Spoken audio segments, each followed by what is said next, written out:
जय हिंद दोस्तों, मैं कुणाल आपका स्वागत करता हूं। ये हमारे आधुनिक इतिहास के सीरीज का 53वां वीडियो है और आज का टॉपिक है वामपंथ का उदय या विकास, जिसे इंग्लिश में राइज ऑफ द लेफ्ट कहते हैं। आइए समझते हैं कि वामपंथ का उदय भारत में कैसे हुआ। सबसे पहले देखें कि वामपंथ वामपंथ को अंग्रेजी में लेफ्टिस्ट कहते हैं और इसी का एक समानांतर शब्द होता है दक्षिणपंथी, यानी कि दक्षिणपंथ। वामपंथ को समझने से पहले दक्षिणपंथ को समझ लेते हैं तो वामपंथ को समझना आसान हो जाएगा।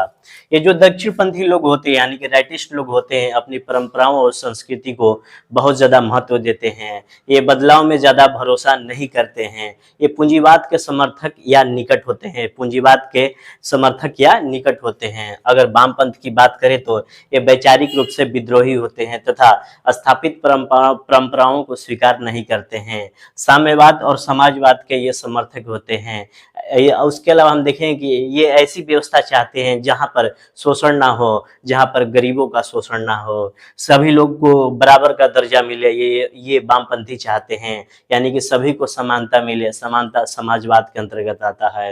ये प्रगतिशील होते हैं। ये मजदूर, किसान, समाज के कमजोर वर्ग की बात करते हैं। ये उद्योगों के राष्ट्रीयकरण की बात करते हैं ताकि कुछ ही लोगों के पास पूंजी एकत्रित नहीं हो। अगर उद्योगों का राष्ट्रीयकरण नहीं होगा तो जो उद्योग होंगे कुछ ही लोगों के पास होंगे, जिससे पूंजी एक कुछ ही लोगों के हाथों में सिमट कर रह जाएगी। अगर बात करें तो इंडियन नेशनल कांग्रेस के चरित्र को तो 35 से 40 वर्षों तक इंडियन नेशनल कांग्रेस दक्षिणपंथी विचारधारा के करीब रही है। ये इंडियन नेशनल कांग्रेस पर उच्च वर्ग के लोगों का अधिकार रहा है। अब शोषित वर्गों की मांग नहीं थी उस इंडियन नेशनल कांग्रेस में। ऐसी स्थिति में वामपंथ का उदय होता है।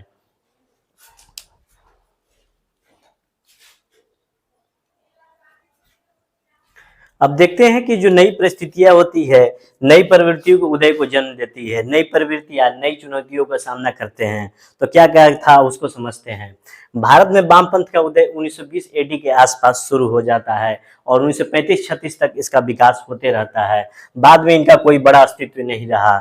लेकिन एक बात गौर करने वाली है कि भारतीय राजनीति में और स्वतंत्रता आंदोलन में वामपंथ का अलग से कोई योगदान नहीं रहा है, बड़ा अस्तित्व नहीं रहा है। लेकिन वैचारिक स्तर पर भारतीय स्वतंत्रता आंदोलन और इंडियन नेशनल कांग्रेस के विचारों को जबरदस्त तरीके से वामपंथ ने प्रभावित किया। उसके बाद देखें कि 1920 एडी के बाद अंतर्राष्ट्रीय परिदृश्य में तेजी से बदलाव आता है और इसी क्रम में देखेंगे कि 1920 से 3 साल पहले जाकर देखेंगे कि 1917 एडी में रूसी क्रांति हो जाती है, जिससे वह रूस में मजदूरों का शासन स्थापित हो जाता है। साम्यवादी दल सत्ता में आती है और जारशाही का अंत, मानी कि रूस के राजा को जार कहते हैं, जारशाही का अंत हो जाता है। अगर आप लोगों ने विश्व इतिहास नहीं पढ़ा है तो मेरे प्लेलिस्ट में विश्व इतिहास की एक कंप्लीट सीरीज है, वहां से आप रूसी क्रांति को पढ़ लीजिए। मार्क्सवाद, अब समझते हैं कि ये मार्क्सवाद है क्या। ये मार्क्सवाद कट्टर होता है, अपने विचारों को लेकर, अपने चीजों को लेकर बहुत कट्टर होता है। जबकि जो समाजवाद होता है बीच का रास्ता अपनाता है, मध्यम मार्ग अपनाता है। जैसे इसको समझते हैं कि जैसे पूंजीवाद निजी संपत्ति का समर्थक होता है, वहीं पर साम्यवाद राज्य की संपत्ति का समर्थक होता है। यानी कि जो भी संपत्ति होगी राज्य की होगी, ये साम्यवाद कहता है, जबकि पूंजीवाद निजी संपत्ति का बात करता है। और वहीं पर समाजवाद इन दोनों के बीच बीच का बात करता है, यानी कि पब्लिक और प्राइवेट दोनों की बात करता है, यानी कि ये मध्यम मार्ग अपनाने की बात करता है। और भारत में भी बहुत सारे साम्यवादी विचारधारक भारत में भी उत्पन्न हुए। रूस की क्रांति के प्रभाव पूरे विश्व में पड़े, भारत भी इससे जबरदस्त तरीके से प्रभावित हुआ। रूस से अब साम्यवाद का प्रचार प्रसार पूरे विश्व में करने लगा। तो इस क्रम में देखेंगे कि भारत में पंडित जवाहरलाल नेहरू और सुभाष चंद्र बोस इस साम्यवादी विचारधारा के समर्थक होते हैं।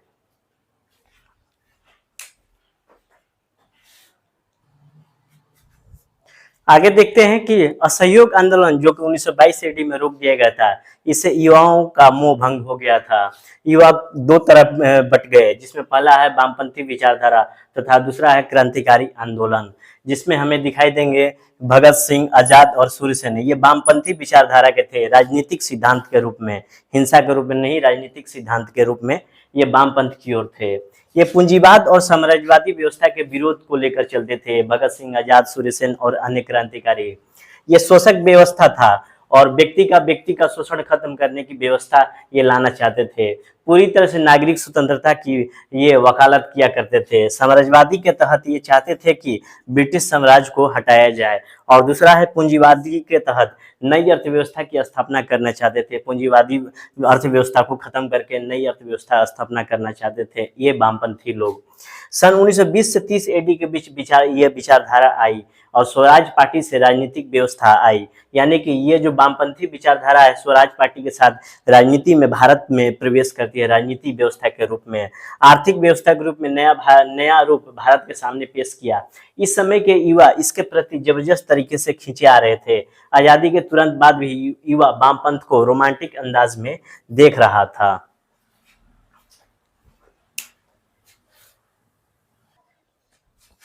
अब देखते हैं कि वामपंथ का उदय कैसे होता है विश्व में और भारत में। शुरुआती भारतीय वामपंथी थे बंबई में श्रीपाद अमित डांगे। इन्होंने इंडियन सोशलिस्ट नामक अखबार निकाला था। इस अखबार के जरिए ये वामपंथ का प्रचार प्रसार किया करते थे। ठीक है, ये श्रीपाद अमृत डांगे ये बंबई में थे। जगह जगह युवाओं का संगठन बनने लगा भारत में जो वामपंथी विचारधारा से प्रेरित थे, क्योंकि युवा वामपंथी विचारधारा के प्रति रोमांटिक अंदाज में फील करते थे, आकर्षित थे। 1928 और 29 एडी सैकड़ों वामपंथी अधिवेशन हुए भारत में। इन अधिवेशनों में जवाहरलाल नेहरू और सुभाष चंद्र बोस जाते एवं इसकी मजबूती के लिए पूरे देश में भ्रमण किया करते थे। इसके अलावा वामपंथी विचारधाराओं में भगत सिंह और आजाद भी शामिल थे। 1929-30 एडी विश्व में महामंदी आई थी, ग्रेट डिप्रेशन आया था। ये भी विश्व इतिहास का टॉपिक है, मैं पढ़ा चुका हूँ और मैं एक सीरीज चलाता हूँ एक क्रम से, क्योंकि घटनाओं को इंटरलिंक किया जा सके।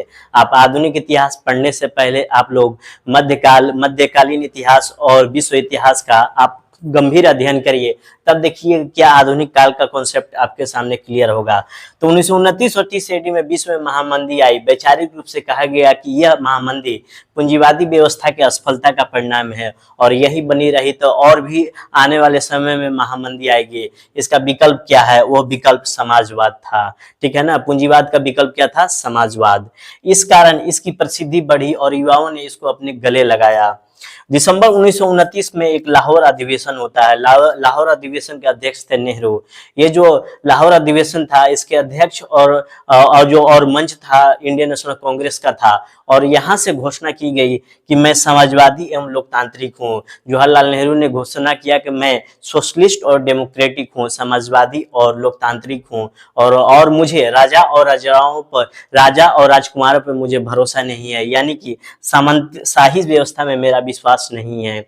यह व्यवस्था खत्म होनी चाहिए, यानी इसके बाद समाजवादी एवं लोकतांत्रिक व्यवस्था आएगी सामंतवादी व्यवस्था को खत्म करने के बाद। फिर 1936 एडी में लखनऊ में इंडियन नेशनल कांग्रेस का अधिवेशन होता है और वहां भी अध्यक्ष होते हैं जवाहरलाल नेहरू, और कहते हैं कि मुझे इस बात का पक्का विश्वास हो गया है कि विश्व और भारत की समस्या का समाधान का एकमात्र कुंजी कौन सा है? समाजवाद।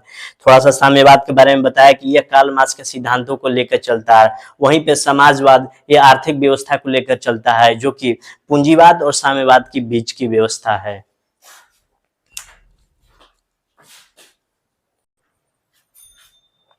उन्नीस सौ बीस वो समय होता है जब भारत और मॉस्को, रूस की राजधानी मॉस्को में संबंध बनने लगते हैं। जो हमारे युवा हैं मॉस्को जाने लगते हैं। एम एन रॉय, मानवेंद्र नाथ रॉय समाजवादी विचारक थे। ये सेकंड अंतर्राष्ट्रीय आंदोलन के नेतृत्व करने के लिए एम एन रॉय मॉस्को गए थे। जो साम्यवादी विचारक थे और साम्यवादी आंदोलन के नेतृत्व करने के लिए द्वितीय अंतर्राष्ट्रीय एम एन रॉय मॉस्को गए हुए थे। सन 1925 ईस्वी में विधिवत तरीके से कानपुर में the communist party of India CPI का गठन हो गया। इस दल में शामिल लोग इंडियन नेशनल कांग्रेस के सदस्य बने रहने को कहा जाता था, यानी कि सीपीआई में जो भी सदस्य इसमें शामिल होंगे वो कांग्रेस में भी शामिल रहने के लिए उन्हें कहा गया कि आप कांग्रेस में भी रहिए और सीपीआई दोनों में रहिए। ये कांग्रेस के विरोध में नहीं आए और कांग्रेस के साथ मिलकर ये साथ चले। ठीक है ना। उसके बाद देखते हैं कि श्रमिकों किसानों का संगठन तीव्र गति से आगे बढ़ा प्रांतों में। इन प्रांतीय संगठनों को मिलाकर एक नया वर्ग अस्तित्व में आया जिसका नाम था the workers and peasant party, WPPP। उसके बाद देखेंगे कि इसे ऑल्सो नोन एज ए कृति किसान पार्टी। अगर बात करें तो वर्कर्स एंड पीजेंट को मजदूर एवं किसान पार्टी के नाम से जाना जाता है। इनका उद्देश्य कांग्रेस के अंदर रहकर काम करना था, यानी इंडियन नेशनल कांग्रेस के चरित्र में थोड़ा ये बदलाव लाना चाहते थे। कांग्रेस को जूझने वाली जुझारू पार्टी बनाना चाहते थे, आग पैदा करना चाहते थे, क्रांतिकारी रुख वाला बनाना चाहते थे। इंडियन नेशनल कांग्रेस को मजदूर एवं कृषक ओरिएंटेड बनाने का मुख्य उद्देश्य था सीपीआई का। फिर ट्रेड यूनियन बनने लगे इसके बाद से, और डब्ल्यूपीपी यानी कि वर्कर्स एंड पीजेंट का जबरदस्त प्रभाव मुंबई में हुआ। उद्योगों के संबंध में उद्योग लगने शुरू हो गए थे। 1927 और 29 के दौरान पूरे देश में मजदूर आंदोलन होने लगे, किसानों का आंदोलन होने लगे, काश्तकारी नियम में बदलाव किए जाए ऐसा मांग किया जाने लगा। हमसे जो लगान लिया जाता है उस लगान में कमी की जाए, इस तरह की मांग उठने लगी। लगान न देने पर जो हमें हमारी ही जमीन से हटा दिया जाता है, हमें इसके लिए संरक्षण दिया जाए, कर्जदार से रक्षा किया जाए, ये वामपंथ के आंदोलन के दौरान किया जाने लगा। ठीक है, इसको लेकर उग्र प्रदर्शन किए गए। इसके पीछे वामपंथी संगठनों का योगदान रहा है, जहां पर वामपंथी संगठन आंध्र प्रदेश, राजस्थान, बम्बई और मद्रास में मौजूद थे। 1928 गुजरात के बारडोली में किसान आंदोलन हुए, नेतृत्वकर्ता वल्लभ भाई पटेल थे। इसके बाद पटेल राष्ट्रीय नेता के रूप में उभरे। 1920 ईडी में अखिल भारतीय मजदूर संघ कांग्रेस बना, all India trade union Congress AITUC बना, और इसने पूरे देश में हड़ताल का नेतृत्व किया, जिसमें टिस्को और बम्बई टेक्सटाइल मिल शामिल है। यहाँ पर 1.5 लाख मजदूरों ने हड़ताल किया था। इसके बाद ये जो अखिल भारतीय मजदूर संघ है, इनके अध्यक्ष थे लाला लाजपत राय, LLR। उसके बाद 1928 में एक आंकड़ा बताता है कि कुल पूरे देश में 5 लाख मजदूरों ने हड़ताल किया, और पहली बार 1 मई को मजदूर दिवस आंध्र प्रदेश में मनाया गया था। इन सब चीजों को दबाने के लिए सरकार ने दमनकारी नीति अपनाई, जिससे क्रांतिकारियों का मनोबल टूटा।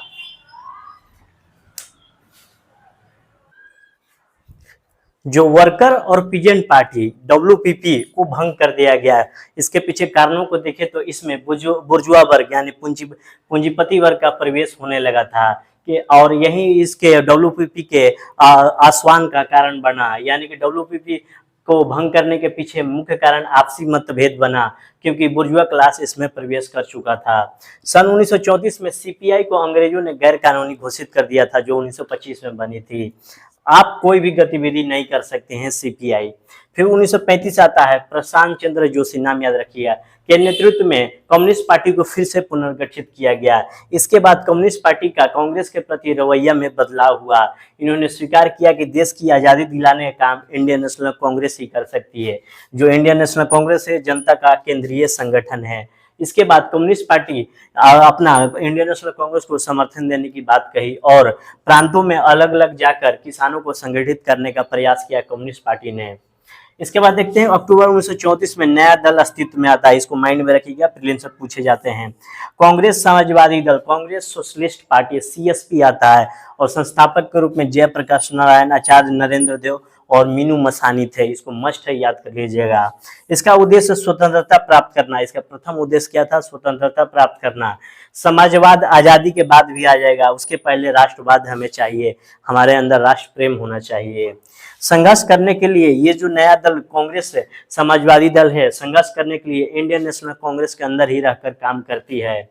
इसके बाद ये जो CSP है, इंडियन नेशनल कांग्रेस में 2 बदलाव लाना चाहती है। पहले बदलाव के अंतर्गत कांग्रेस संगठन में परिवर्तन हो, ऊपर के लोगों के चरित्र में परिवर्तन लाना, जिसमें शामिल था कि नीचे के संगठन में समाजवादियों को शामिल किया जाए, यानी कि समाजवादियों को शामिल किया जाए, इसे स्वीकार भी कर लिया जाएगा। और वैचारिक स्तर पर भी परिवर्तन लाने की बात कही। आर्थिक नीतियों में समाजवाद को स्थान दिया जाए, यानी कि कुल मिलाकर कहा जा रहा था किसान और मजदूरों को भी प्रमुखता दी जाए। ठीक है, उसके बाद ये जो CSP है, कांग्रेस सोशलिस्ट पार्टी, अलग दल के रूप में तो थी, किंतु इंडियन नेशनल कांग्रेस का हिस्सा बनकर काम करती रही।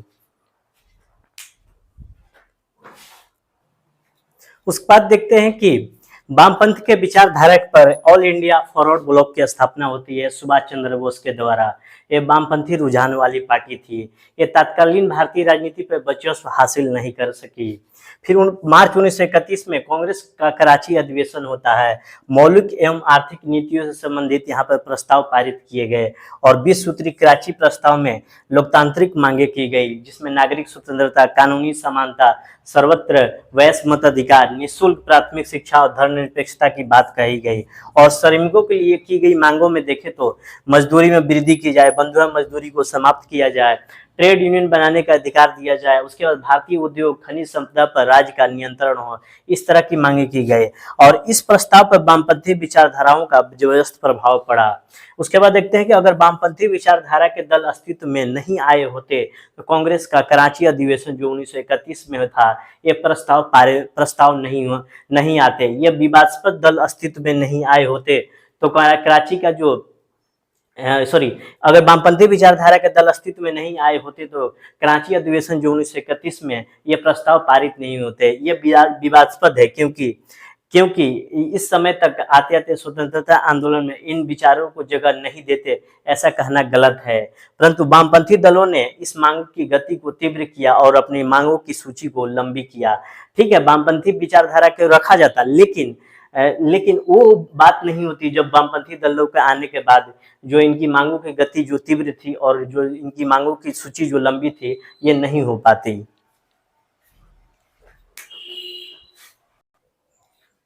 आगे देखें तो 1933 AD फैजपुर का कांग्रेस अधिवेशन होता है। इसमें आर्थिक नीतियों पर प्रस्ताव भी पारित किया गया। ये वामपंथी रुझान वाली थी। 1937 AD भारतीय चुनाव के कांग्रेस घोषणा पत्र में वामपंथी विचारों के प्रभाव हमें दिखाई देते हैं।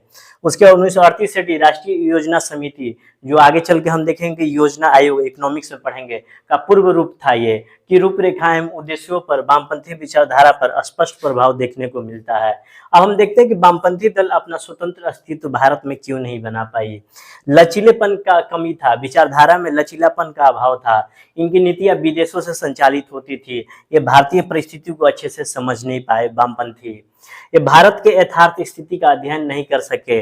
भारतीय साम्यवादी आंदोलन भारतीय समाज के अनुरूप नहीं रहा, वो अंतर्राष्ट्रीय परिस्थितियों को लेकर चलते रहे। कांग्रेस को छोड़ नहीं पाए, आवश्यकता थी कि कांग्रेस को छोड़े, लेकिन ये कांग्रेस को छोड़ नहीं पाए, इसलिए ये अपना स्वतंत्र अस्तित्व नहीं बना पाए। कांग्रेस विराट संस्था थी, इस कारण उसका स्वतंत्र अस्तित्व उभर नहीं पाया। वामपंथी दलों का समाजवादी विचारधारा के लोगों के बीच में आपसी फूट पड़ी थी। जैसे कि एग्जाम्पल के तौर पर देखें तो कांग्रेस का त्रिपुरी अधिवेशन हुआ था 1939, वहां सुभाष चंद्र बोस ने चुनाव लड़कर अध्यक्ष पद बना था, लेकिन जवाहरलाल नेहरू ने सुभाष चंद्र बोस को सीधे सीधे समर्थन नहीं दिया था। वामपंथी पार्टियों ने भी सुभाष चंद्र बोस का साथ देने से इनकार कर दिया। इस तरह से वामपंथी पार्टियों का आंतरिक टूटन सामने आता है। तो ये रहा भारत में वामपंथ का उदय और कैसे इंड इसका होता है और कैसे ये अपना स्वतंत्र अस्तित्व भारत में नहीं बना पाती है। ठीक है, तो अब हम लोग कल क्रांतिकारी आंदोलन के द्वितीय चरण का अध्ययन करेंगे। पहले चरण का अध्ययन पहले हम लोग कर चुके हैं। ठीक है, तो आज भर के लिए इतना ही। आपके सहयोग के लिए धन्यवाद। नमस्कार, जय हिंद।